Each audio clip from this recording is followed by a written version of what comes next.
Very sweet नमस्ते and warm welcome दोस्तों, कैसे हैं आप सभी। उम्मीद है आप सभी बहुत अच्छे होंगे और इससे पहले जो वीडियोस अपलोड हो चुके हैं चैनल पे वो देख चुके होंगे, क्योंकि उसके बाद ही आपको चीज़ें और समझ में आएंगी। ठीक है, जैसा कि मैंने पिछले वीडियो में आपसे बताया था कि मैं अब आगे बात करूंगा government expenditure multiplier, transfer payment multiplier, ठीक है, और प्रोपोर्शनल टैक्स मल्टीप्लायर। तो इन सब के बारे में बात करने वाले हैं। उसी क्रम में आज हम बात करने वाले हैं गवर्नमेंट एक्सपेंडिचर मल्टीप्लायर। लेकिन मैं उससे पहले आपको बता देना चाहता हूं कि जो कि मैं हर वीडियो में बताना आपको भूल जाता हूं कि अगर आपको वीडियो पसंद आए तो उसको लाइक करिएगा, अपने दोस्तों के साथ शेयर करिएगा और अगर चैनल पे नए हैं तो इसे सब्सक्राइब जरूर कर लीजिएगा। साथ में घंटी वाला जो है वो सिंबल होता है उस पर क्लिक कर दीजिएगा ताकि जब मैं वीडियोस अपलोड करूं उसके नोटिफिकेशन आप तक पहुंच जाएं। ये बढ़िया जो है यूट्यूबर वाला पूरा मैंने आज लाइन बोली है।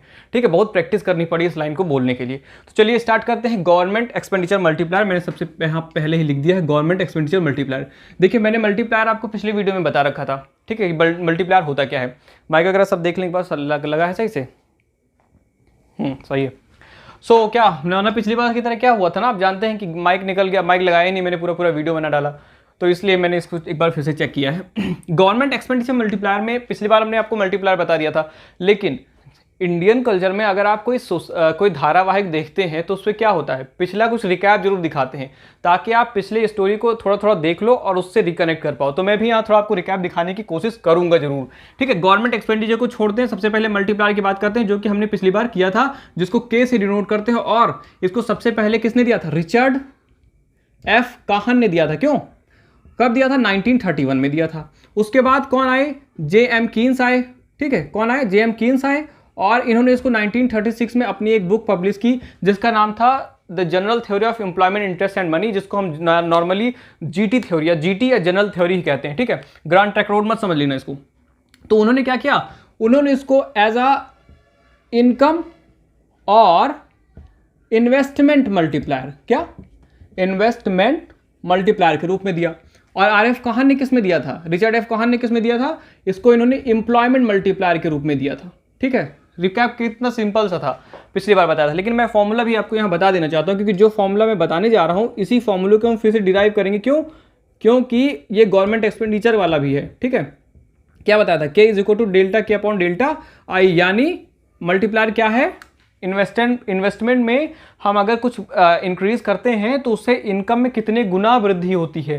ठीक है, तो मल्टीप्लायर क्या बताता है, हमेशा मल्टीपल बताता है कि कोई कितने मल्टीपल टाइम्स बढ़ा है वो। ठीक है, यानी मैंने पिछली बार भी लिखा था कि ये गुना बताता है। क्या बताता है, गुना। यानी अगर हमने 400 रुपये का इन्वेस्टमेंट का डिफरेंस आया हमारा, यानी चेंज इन इन्वेस्टमेंट यानी I2 minus I1 capital stock. ठीक है, यानी I2 यानी जो पहले इन्वेस्टमेंट था और जो अब इन्वेस्टमेंट है I2 माइनस I1। ठीक है, I1 वो अगर हमारा 400 है, यानी इन्वेस्टमेंट में चेंज कितना है, 400 है, उससे हमारी इनकम में चेंज कितना है, Y2 माइनस Y1, यानी अगर इन्वेस्टमेंट में चेंज कितना आ जाए, 800 आ जाए, 800 आ जाए, तो 400 इन्वेस्टमेंट किया और चेंज इन्वेस्टमेंट में कितना आया, 800, यानी इसका दोगुना आ गया, यानी 2 गुना बढ़ गया। तो ये क्या है, ये मल्टीप्लायर है। बात समझ में आ गई, यानी गुना, कितने गुना बढ़ेगा, वो कितने गुना बढ़ेगा, मैं बार बार कह रहा हूं, कितने टाइम्स वो बढ़ेगा उसे कहते हैं मल्टीप्लायर। ठीक है, अब बात करते हैं गवर्नमेंट एक्सपेंडिचर मल्टीप्लायर की।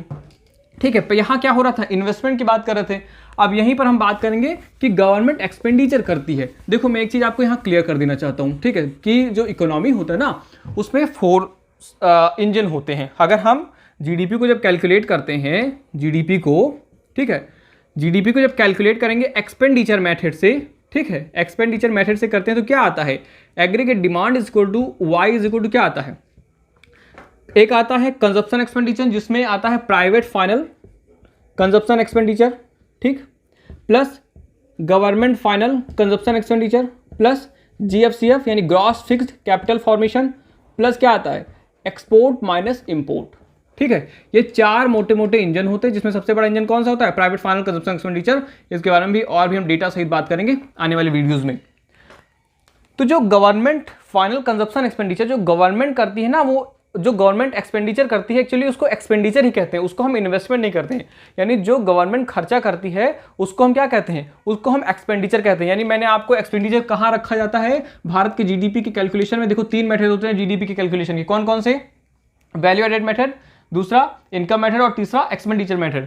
ये कौन सा मेथड है, एक्सपेंडिचर मेथड से है हम जीडीपी जब कैलकुलेट करते हैं तो उसमें 4 इंजन आते हैं, पीएफसीएफ, जीएफसीएफ और जीएफसीई और GFCF यही इन्वेस्टमेंट है। क्या है ये? इन्वेस्टमेंट। यानी हमने यहाँ पर गवर्नमेंट एक्सपेंडिचर को इन्वेस्टमेंट नहीं माना। तो सबसे पहले मैं यहाँ पर क्लियर कर देना चाह रहा हूँ कि जो गवर्नमेंट एक्सपेंडिचर है, कभी इसको गवर्नमेंट इन्वेस्टमेंट नहीं कहते हैं।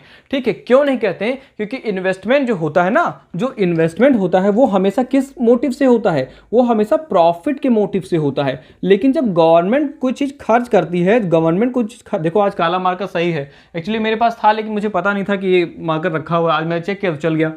गवर्नमेंट जो खर्चा करती है पैसा, वो प्रॉफिट के मोटिव से खर्च नहीं करती है। क्यों? वो प्रॉफिट के मोटिव से पैसा खर्च नहीं करती, बल्कि वो वेलफेयर एक्टिविटी को बढ़ाने के लिए करती है। क्या करती है?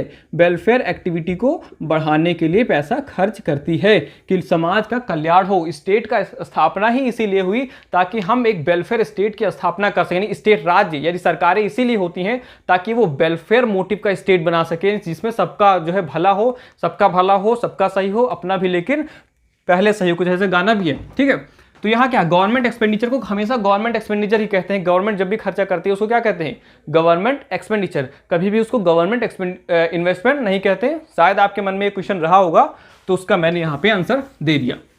अब हम अपने मूल टॉपिक की ओर वापस लौटते हैं कि गवर्नमेंट एक्सपेंडिचर मल्टीप्लायर क्या होता है। अब बात समझो, गवर्नमेंट एक्सपेंडिचर मल्टीप्लायर यानी delta Y upon delta G. उसमें क्या पढ़ा था मल्टीप्लायर में? K is equal to delta Y upon delta I. यानी इसमें क्या था कि हम इन्वेस्टमेंट में जो चेंजेस करते थे उसके कारण इनकम में जितने गुने की वृद्धि होती थी, जितने टाइम्स इनकम इंक्रीज करता था, उसे कहते थे मल्टीप्लायर, नॉर्मल मल्टीप्लायर।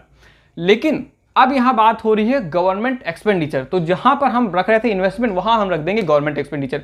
यानी गवर्नमेंट के एक्सपेंडिचर बढ़ाने से इनकम में जितनी वृद्धि होती है, जितने गुने की वृद्धि होती है, उसे क्या कहते हैं? Government expenditure multiplier.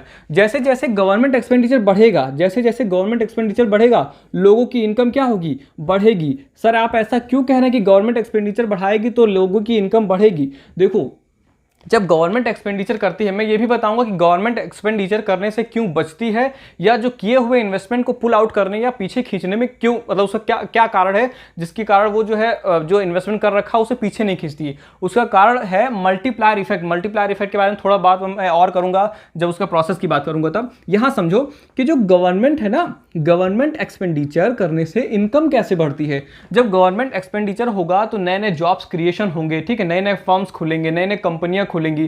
ठीक, जॉब अपॉर्चुनिटीज होंगी। लोगों के क्या होगा? हम जैसे बेरोजगारों को क्या होगा? जॉब मिलेगी। और जब हम जैसे बेरोजगारों को जॉब मिलेगी तो क्या होगा? हम लोग सैलरी पाएंगे, तो उससे क्या होगी? इनकम बढ़ेगी। तो गवर्नमेंट एक्सपेंडिचर से सिंपल वे में जानो, अभी गवर्नमेंट एक्सपेंडिचर से क्या होता है? जैसे जैसे गवर्नमेंट एक्सपेंडिचर बढ़ेगा, इनकम विल इंक्रीज। और इनकम जितने गुना से बढ़ेगी, क्या होगा? जितने गुना से बढ़ेगी उसे क्या कहेंगे? Government expenditure multiplier. अच्छा, एक क्वेश्चन आता है, एक क्वेश्चन आता है, गवर्नमेंट क्यों खर्चा करती है, या कहाँ कहाँ किस किस रूप में खर्चा करती है? यानी जो गवर्नमेंट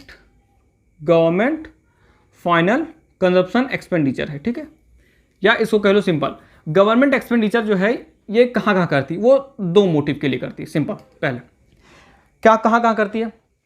पहला तो खरीदती है क्या? यही GFCF के रूप में, यानी GF नहीं, गवर्नमेंट फाइनल कंजप्शन एक्सपेंडिचर के रूप में। यानी क्या? गुड्स एंड सर्विसेज को क्या करती है? गुड्स एंड सर्विसेज को खरीदती है। ठीक है, क्यों खरीदती है? ताकि वो PDS जैसे जो स्कीम है, यानी हमारे देश में या किसी भी देश में जो डिप्राइव्ड पर्सन्स हैं, जो डिप्राइव्ड कम्युनिटी है, जितने भी लोग जो है गरीबी रेखा से नीचे हैं, वो लोग अफोर्ड नहीं कर सकते चीज़ों को अच्छे से, तो गवर्नमेंट क्या करती है? इनको खरीद लेती है प्राइवेट कंपनी या फर्म से। उसके बाद पब्लिक डिस्ट्रीब्यूशन सिस्टम के थ्रू क्या करती है? उसको कम दाम पे लोगों को दे देती है। ठीक है, कम दाम पर देने के लिए रखती है। ठीक है, या गवर्नमेंट इसको एक्सपोर्ट करने के लिए खरीदती है। बहुत सारे कारण होते हैं जिससे गवर्नमेंट चीज़ों को खरीदती है। यानी गवर्नमेंट का पहला खर्चा कहाँ जाता है? इसको गवर्नमेंट फाइनल कंजप्शन एक्सपेंडिचर, यानी उसको खरीदने में, चीज़ों को खरीदने में पैसा एक्सपेंड करती है। दूसरी बात ये कहाँ खर्च करता है? ट्रांसफर पेमेंट्स में। ट्रांसफर पेमेंट क्या होता है? तो बहुत अच्छे अच्छे कॉन्सेप्ट हैं ये, मतलब बहुत अच्छा है। ट्रांसफर पेमेंट समझो क्या है ट्रांसफर पेमेंट, ये सब को कॉन्सेप्ट अगर आप क्लियर, देखिए बता रहा हूँ, अगर इकोनॉमिक्स जानते हो क्यों कठिन लगती है लोगों को? इकोनॉमिक्स कठिन इसलिए लगती है क्योंकि उनका बेसिक नहीं क्लियर होता है।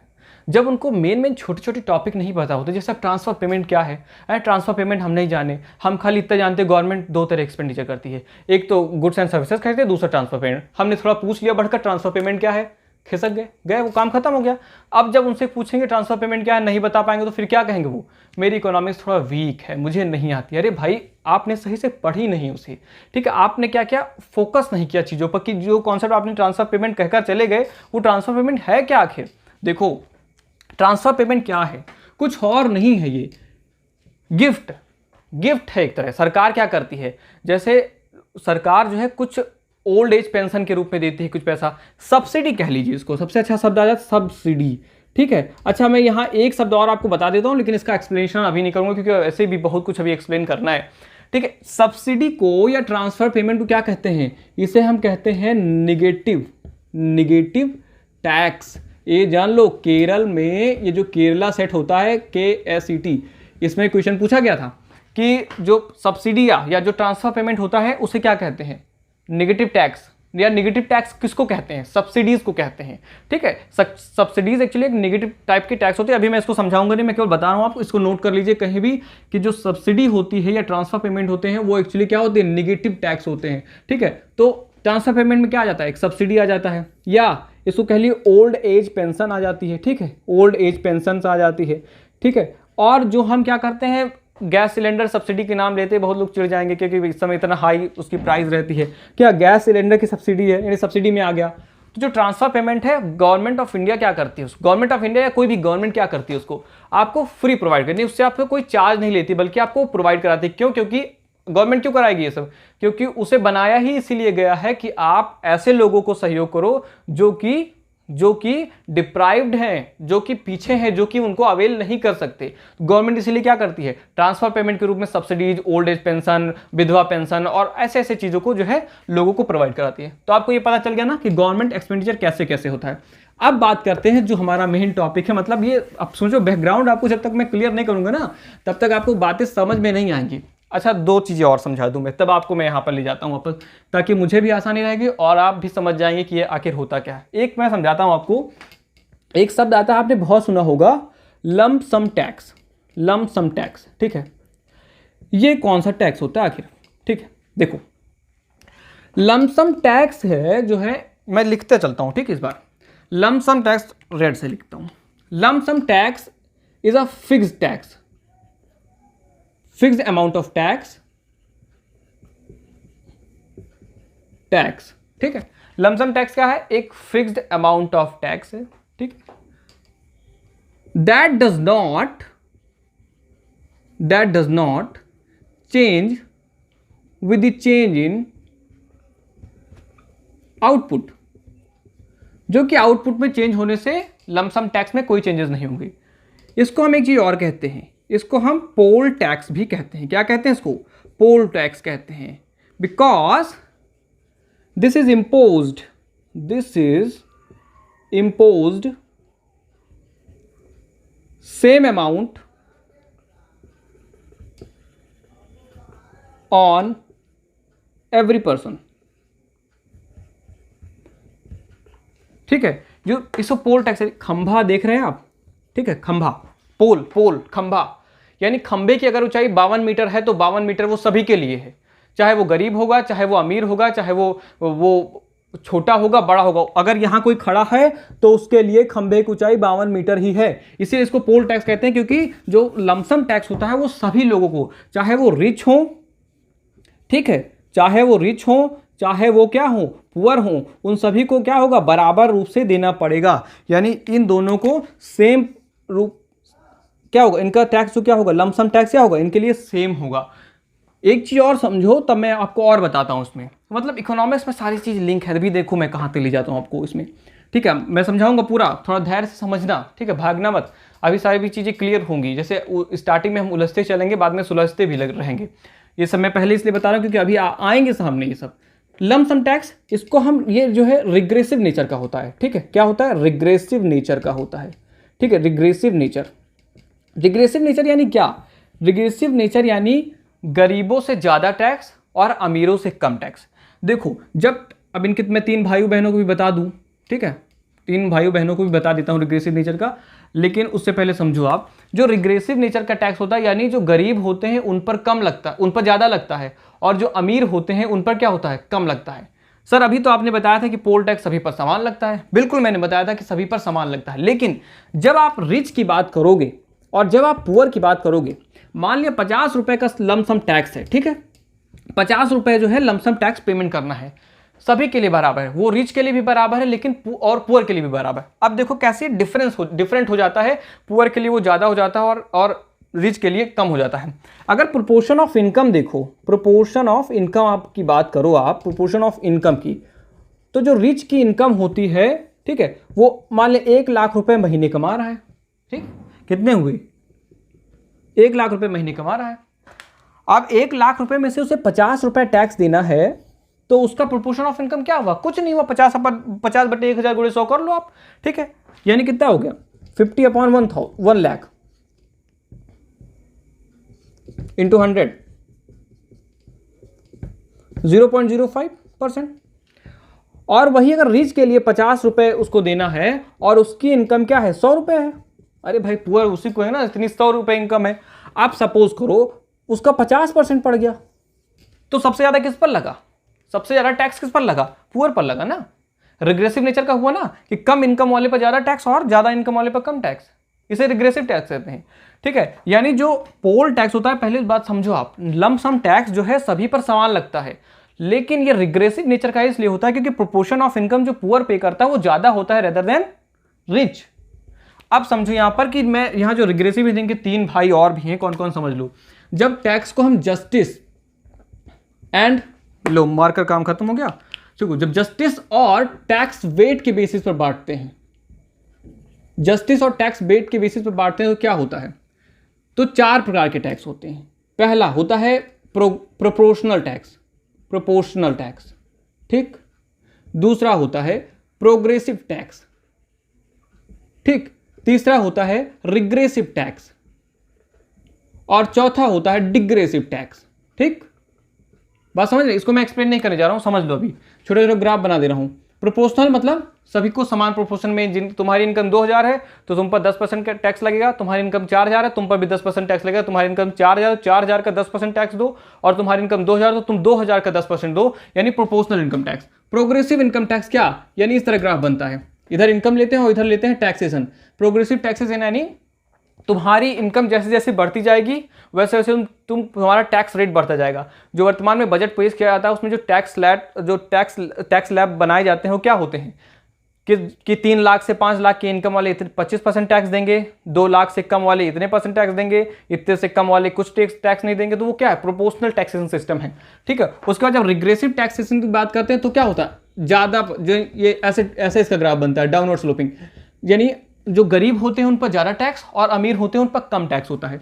और जो डिग्रेसिव टैक्स होता है वो एक समय तक तो प्रोग्रेसिव रहता है, उसके बाद ये क्या हो जाता है, उसके बाद ये जो है प्रोपोर्शनल टैक्स में बदल जाता है। ये सब जब मैंने बहुत ही एक छोटी सी झांकी पेश की है इसकी, जब मैं आपको टैक्सेशन सिस्टम पढ़ाऊंगा तो पूरा बहुत डिटेल में पढ़ाऊंगा, नोट करने की इसे जरूरत नहीं है। मैंने सोचा जब रिग्रेसिव नेचर बताया तो आपको चारों बता दूं, ताकि आप जब मैं उस समय पढ़ाऊंगा तो आप वहाँ से यहाँ कनेक्ट हो जाएंगे, ठीक है। मैं चाह रहा हूँ कि जब आप पढ़ना स्टार्ट करें ना, जब आप पढ़ते हुए आगे जाएं तो आगे चीज़ें आपको लिंक कर पाने में सक्षम होगा। अगर लिंक नहीं कर पाएंगे चीज़ें तो इकोनॉमिक्स में आप समझो, इकोनॉमिक्स में एक चीज़ दूसरी नज़र से सही है, दूसरी चीज़ उसी नज़र से गलत है। अभी मैं बताऊंगा कि सेविंग एक आदमी के लिए सही होता है और पूरी इकोनॉमी के लिए बेकार हो जाता है। यानी जैसे आप नज़रिया बदलोगे वही चीज़ खराब लगेगी और जैसे ही नज़रिया बदलोगे वही चीज़ अच्छी लगेगी, ठीक। जैसा नॉर्मल जीवन में होता है वैसा इकोनॉमिक्स में भी होता है, ठीक है।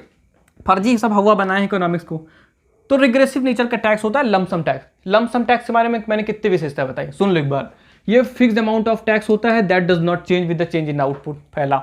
दूसरा, इसे पोल टैक्स भी कहते हैं। अगर पोल टैक्स आ जाए तो जान जाओ कि लमसम टैक्स है।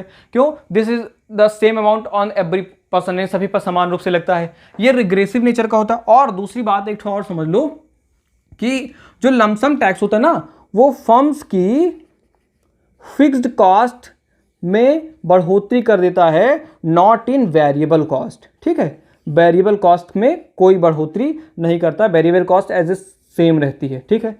फिक्स्ड कॉस्ट में, वेरिएबल कॉस्ट में तो तभी वृद्धि करेगा ना जब ये लमसम टैक्स चेंज होगा। वेरिएबल मतलब चेंजिंग, और फिक्स्ड कॉस्ट में ये बढ़ोतरी कर देता है। यानी शॉर्ट रन में लमसम टैक्स का इंपैक्ट नहीं पड़ता, लेकिन लॉन्ग रन में प्राइसेस बढ़ा देगा। बहुत बड़ी बात बोल गया क्या? मतलब समझ पाए ये बात? यानी शॉर्ट रन में जो लमसम टैक्स इंपोज किया जाएगा फर्म्स पर, उस पर प्राइजेस पर कोई इंपैक्ट नहीं पड़ेगा, क्योंकि वो फिक्स्ड कॉस्ट में आ जाता है। और लॉन्ग रन में ये प्राइजेस को बढ़ा देगा, क्योंकि फिक्स्ड कॉस्ट लॉन्ग रन में तो हमको बेयर करनी ना। तो ये बात अभी फिलहाल यहाँ पर दिमाग में रखो आप कि लमसम टैक्स जो है वो फिक्स्ड कॉस्ट होता है, यानी कंपनी की एवरेज फिक्स्ड कॉस्ट बढ़ा देता है, जिससे एवरेज फिक्स्ड कॉस्ट बढ़ाता है और वेरिएबल कॉस्ट में कोई इंपैक्ट नहीं पड़ता है। तो ये था पूरा लमसम टैक्स। लमसम टैक्स बात समझ में आ गई। अब एक चीज और छोटा सा कॉन्सेप्ट समझ लीजिए, उसके बाद हम चले जाते हैं अलजेब्रिक डेरिवेशन पर, गवर्नमेंट एक्सपेंडिचर की। सोचो एक टॉपिक में आपको समझो कि कितने सारे टॉपिक जब मैं समझाते चलूंगा, तब एक बार मैं डिस्पोजेबल इनकम यहाँ पर समझा देता हूँ फिर से। ठीक है, डिस्पोजेबल इनकम और इन सब की वीडियोस इससे पहले क्वेश्चन कराया था, उसके थ्रू समझाया था, वो सब पड़े हुए हैं। डिस्पोजेबल इनकम क्या? ठीक है, डिस्पोजेबल इनकम। ठीक, डिस्पोजेबल इनकम समझो, DI, डेटा इंटरप्रिटेशन नहीं, डिस्पोजेबल इनकम। डिस्पोजेबल इनकम एक ऐसी इनकम होती है जिसको हम खर्च करने के लिए स्वतंत्र होते हैं। कोई रोक नहीं सकता, कोई मतलब इस धरती पर पैदा नहीं हुआ जो हमारी डिस्पोजेबल इनकम को मुझे खर्च करने से रोक ले। लेकिन वो इनकम मिलेगी कब हमको? जो इनकम आप सैलरी के रूप में पाते हो, सपोज करो जो सैलरी के रूप में आप पाते हो, ठीक है, उस सैलरी में से, यानी आपकी जो वो पर्सनल इनकम हो गई आपकी, ठीक है, थोड़ा सा अच्छे से लिख देते हैं। डिस्पोजेबल इनकम जो आपकी पर्सनल इनकम हो गई, ठीक, इनकम, उसमें से क्या माइनस कर दें जिससे हमारी वो इनकम मेरी ही हो जाए, कोई और मतलब उस पर रोक ना सके, कोई भी सरकार, इवन आपके घर वाले भी नहीं रोक सकते कि इसको आप मत खर्च करिए। ठीक है, मतलब वो तो मैं मजाक कर रहा हूं, यहां पर टेक्निकल रूप में समझो कि डिस्पोजेबल इनकम वह इनकम होती है जो आपके पर्सनल इनकम में से, अगर आपके पर्सनल टैक्सेस, जैसे डायरेक्ट टैक्स आपको अगर देना है इनकम टैक्स, तो अगर आप उसमें से इनकम टैक्स घटा दें, personal taxes minus fees and fines.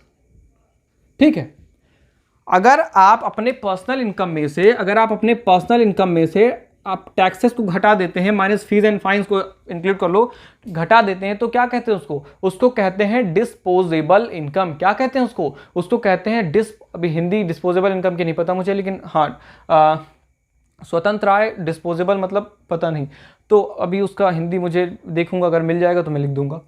तो Y माइनस टी, यानी आपकी जो पर्सनल इनकम है उसमें से अगर आप पर्सनल टैक्सेस को घटा देते हैं, अगर उसमें से फीस और फाइन्स को घटा देते हैं, जो चार्जेस आपको मतलब लगने हैं, अगर आप उनको घटा देते हैं, तो आपको क्या मिल जाएगा? आपको डिस्पोजेबल इनकम मिल जाएगी, ऐसी आय जो आप खर्च करने के लिए स्वतंत्र हैं।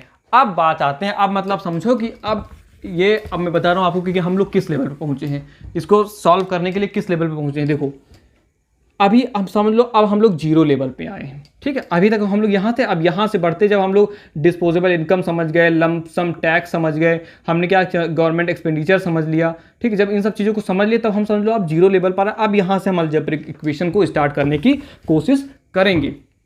अब बात समझो आप कि देखो, अब बात समझना क्या है हमको। गवर्नमेंट एक्सपेंडिचर मल्टीप्लायर से पहले आपने एक पढ़ा था किन्सियन क्रॉस का, C इज इक्वल टू क्या पढ़ा था?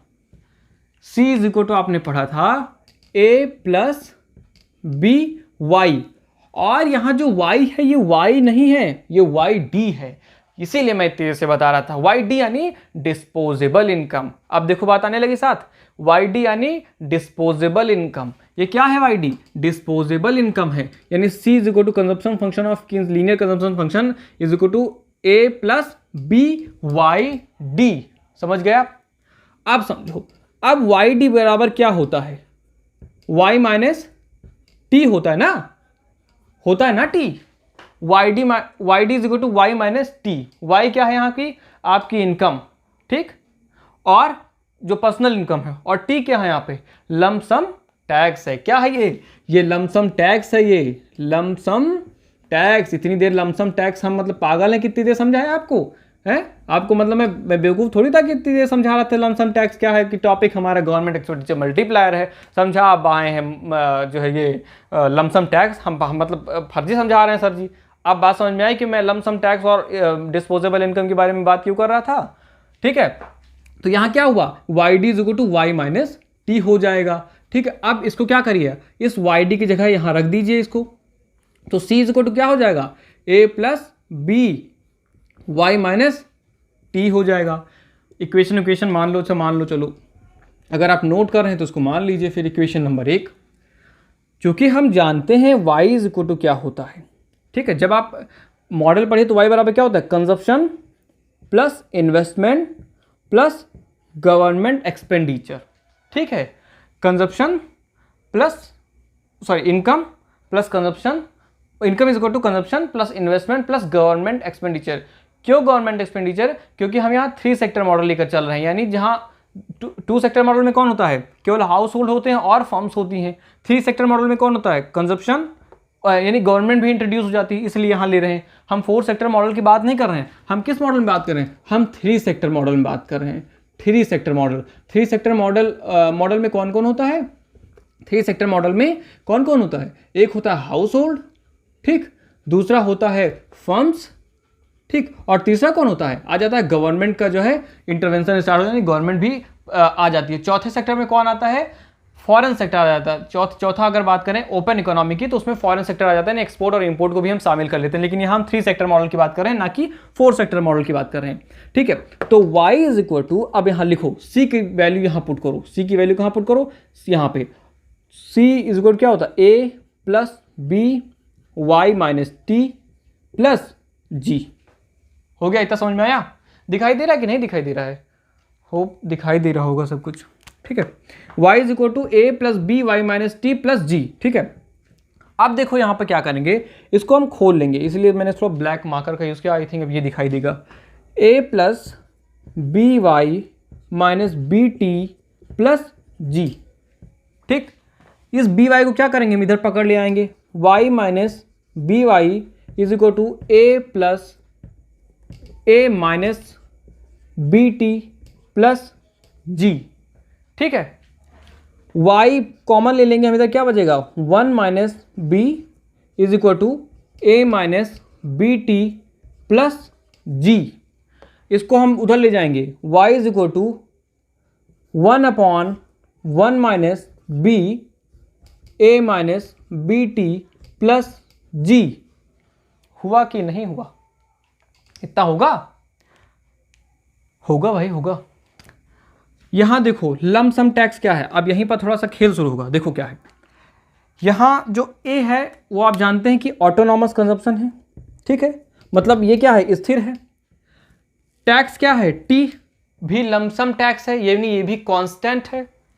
और जी यहां अगर हम चेंज कर दें तो क्या होगा, उसका सीधे इंपैक्ट किस पर आएगा, इनकम पर आएगा। यानी एज्यूमिंग क्या, ये सब कॉन्सेप्ट ही होते हैं। ठीक है, अच्छा ये मैंने आई कहीं गायब कर दिया क्या, हाँ आई मैंने कहाँ गायब कर दिया, अच्छा आई नहीं लिखा था, ये देख लो यहाँ आई भी था ना, प्लस जी,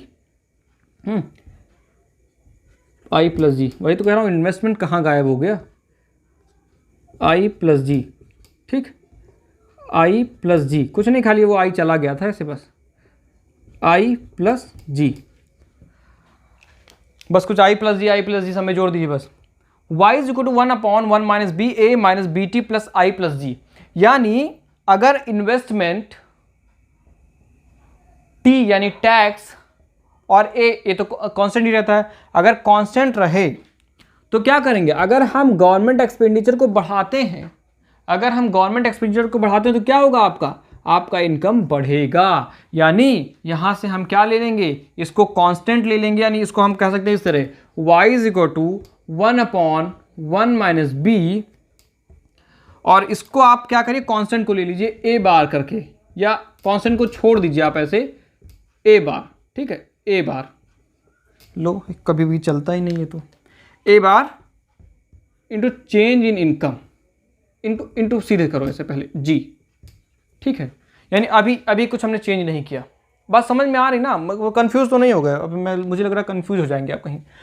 हमने क्या किया, y is equal to C plus I plus G था, y is equal to A plus B Y minus T plus I plus G, कुछ और नहीं किया, केवल हमने वैल्यू पुट कर दी है। उसके बाद जैसा आप इतना सिंपल मैथमेटिक्स जानते हैं कि y इज इक्वल टू ए, इसमें मल्टीप्लाई कर लिया हमने, फिर इस बी वाई को क्या किया, इधर ले आए और y कॉमन लेकर 1 माइनस बी अपॉन फिर उधर वापस ले गए, y is equal to 1 upon 1 minus B A minus B T plus I plus G. ठीक है, अभी हम इसमें कुछ नहीं करते हैं। अभी सपोज करो कि चूंकि ये सब कांस्टेंट है, यहाँ इन्वेस्टमेंट भी हम कांस्टेंट मान ले रहे हैं।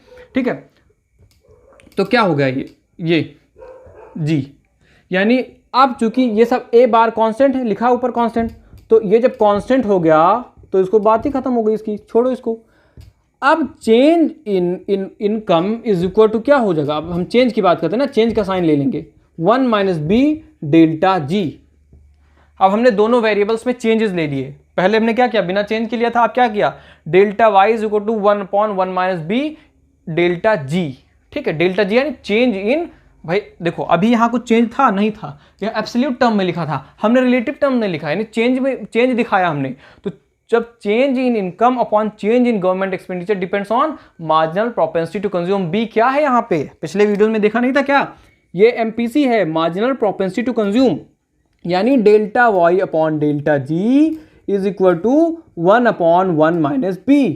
ठीक, क्या है ये, मिल गया हमको। हमने अभी की जो है एक इक्वेशन प्राप्त कर ली। कौन सी इक्वेशन प्राप्त कर ली हमने गवर्नमेंट एक्सपेंडिचर मल्टीप्लायर प्राप्त कर लिया, यानी हमें क्या मिला, delta Y upon delta G is equal to 1 upon 1 minus M P सी।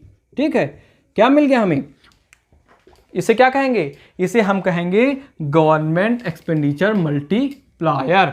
अब एक चीज और देखो, क्योंकि हमने पिछले इक्वेशन में ये बात पढ़ी थी कि क्या MPC plus MPS is equal to क्या होता है, 1 होता है। तो अगर हम यहाँ एमपीएस की वैल्यू निकालें तो क्या हो जाएगा, 1 माइनस एमपीसी, यानी हम यहाँ क्या कह सकते हैं, यानी delta Y upon delta G is equal to 1 upon 1 minus MPC is equal to 1 upon MPS. ये आपका फाइनल फॉर्मूला हो गया एक, और इसे न्यूमेरिकल भी आते हैं और सामान्यतः पूछ भी लिया जाता है। यानी गवर्नमेंट एक्सपेंडिचर किसके तरह है, जैसे हमने मल्टीप्लायर पढ़ा था उसी तरह है। जैसे मल्टीप्लायर का क्या फॉर्मूला पढ़ा था, वही तो है जो मल्टीप्लायर आपने पढ़ा था, investment multiplier, delta Y upon delta I is equal to क्या था, यही था 1 my B is 1 upon B, यानी 1 माइनस बी और बी। और क्या रिलेशन बताया था कि अगर मार्जिनल प्रोपेंसिटी टू कंज्यूम बढ़ेगा तो गवर्नमेंट एक्सपेंडिचर क्या होगा, बढ़ेगा, यानी इन्वेस्टमेंट बढ़ेगा। और अगर मार्जिनल प्रोपेंसिटी टू कंज्यूम घटेगा तो इन्वेस्टमेंट या गवर्नमेंट एक्सपेंडिचर क्या होगा, घटेगा। और इसका जो संबंध एमपीएस से है, यानी मार्जिनल प्रोपेंसिटी टू सेव से, वो उल्टा संबंध है। यानी अगर मार्जिनल प्रोपेंसिटी टू सेविंग बढ़ेगी तो गवर्नमेंट एक्सपेंडिचर क्या होगा, कम होगा। अगर मार्जिनल प्रोपेंसिटी टू सेविंग घटेगी यानी कंजप्शन डिमांड बढ़ेगा तो क्या होगा, delta Y upon delta G बढ़ेगा, यानी गवर्नमेंट एक्सपेंडिचर मल्टीप्लायर बढ़ेगा। अच्छा कि देखो एमपीएस जो है ना, वो एमपीएस जैसे जैसे बढ़ेगा एमपीसी वैसे वैसे घटेगा। ठीक है, क्योंकि हम इनकम को दो भागों में ले जा रहे हैं, या तो कंजप्शन कर रहे हैं उसका, या तो हम उसको सेव कर ले रहे हैं। तो नॉर्मली क्या, जैसे जैसे एमपीसी बढ़ेगा वैसे वैसे एमपीएस क्या हो जाएगा, घट जाएगा। या जैसे जैसे हम सेविंग बढ़ाएंगे, हम सेविंग की ओर प्रवृत्त होंगे, वैसे वैसे क्या होगा, हमारा कंजप्शन गिर जाएगा। तो बात आपको यहाँ तक समझ में आ गई। ठीक है, बस अब कुछ बचा ही नहीं इसमें मुझे यही प्रूव करना था। तो आई होप आपको ये बात समझ में आ गई होगी, पूरा शुरू से लेकर अंत तक सारे कॉन्सेप्ट आपको क्लियर हो गए होंगे, क्रिस्टल क्लियर हो गए होंगे, और हमें नहीं लगता आपको इसमें प्रॉब्लम हो सकती है। ठीक है, नेक्स्ट वीडियो में हम बात करेंगे, जैसे यहाँ पर बात की हमने क्या, गवर्नमेंट एक्सपेंडिचर मल्टीप्लायर की, वहाँ हम बात करेंगे ट्रांसफर पेमेंट मल्टीप्लायर की। ठीक है, और ट्रांसफर पेमेंट मल्टीप्लायर को क्या कहते हैं, ट्रांसफर पेमेंट को क्या कहते हैं, ट्रांसफर पेमेंट को कहते हैं नेगेटिव टैक्सेस, या सब्सिडी को कहते हैं नेगेटिव टैक्सेस। ये बात ध्यान रखना, क्योंकि अच्छी बात है इसलिए मैंने एक बार दोबारा बता दी। ठीक है, मल्टीप्लायर के बारे में मैंने आपको बता रखा है, मल्टीप्लायर यानी गुना, मल्टीपल। जब मल्टीप्लायर आया तो मल्टीपल की याद रखो बस। अभी हमें क्या करना है, ट्रांसफर पेमेंट मल्टीप्लायर करना है, फिर प्रोपोर्शनल टैक्स मल्टीप्लायर करना है, फिर उसमें हम क्राउडिंग आउट इफेक्ट समझेंगे, क्राउडिंग इन इफेक्ट समझेंगे। ठीक है, अभी हम ये चीज़ और समझने वाले हैं कि मल्टीप्लायर जो है वो प्रोसेस क्या होता है, क्या बैकवर्ड फॉरवर्ड मल्टीप्लायर प्रोसेस और बैकवर्ड मल्टीप्लायर प्रोसेस। ठीक है, तो मिलते हैं नेक्स्ट वीडियो में। इस वीडियो में इतना ही, बहुत बहुत धन्यवाद।